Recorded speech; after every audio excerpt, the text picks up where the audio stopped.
Hello, hello, I'm under the water. Please save me. Hello guys, welcome sa another day. So mauni ang week 1, day 3 sa ako ang program. First exercise na to guys kay close grip bench press. Gina-feel ako or gina-try na ko feel sa akong triceps mo ni 60 kilos. Gitry mangguro na ko ni for 10 reps. So amazing. Pag human ani kay ning diretso na kog tricep overhead seated sabay. Ning gamit ko sa akong gipalit sa Shopee nga easy curl bar. Amo tag pila ni siya.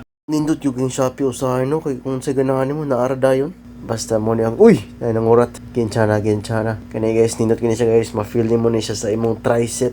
Kani gina-try mong guro na ko ning 15 reps above. Ang nakalisod lang ani ang pag-uli o ang pagsugod pero og na kay partner or kuyog pwede kayo. Kana diha ako nang gitry nga almost failure. So gibirada gyud didto human rar na intermission po man. Next is kuha siya bay kanang cable easy bar curl para sa biceps ni siya. Para muda ako niya akong mga guns. I-try yapon ako niya siya for 12 reps above or usay gina-failure magitpod na ako. Kay failure man ko in life. Shit. Kabantay po ko no nga daghan po mag-gym no basta January dahil no. Unang kamo mga beginner or mga bag-o ra makasulod. Ay mo kaulaw sulod lang diretso. Bayad lang gid mo sa monthly. Dire makita ninyo nga almost failure na akong gitry. So di na ako masaka. Gi birahi.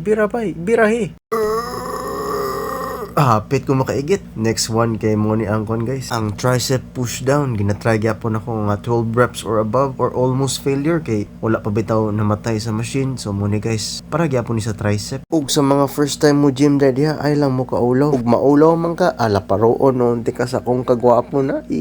Pero bitaw if wa sa inyong choice ang mangutana sa stranger pwede pud mo hire og coach. Ang nakadindot basta naa kay coach kay planado na imong ginabuhat taga-adlaw ba. Mubayad lang gyud kasi lang service. Pwede gina nimong dungagan kung ganahan kag extra service nila. Basta ayaw lang gud mo ka-attach niya. Ayaw istorya sa inyong bana og asawa. Pwede ta masakpan.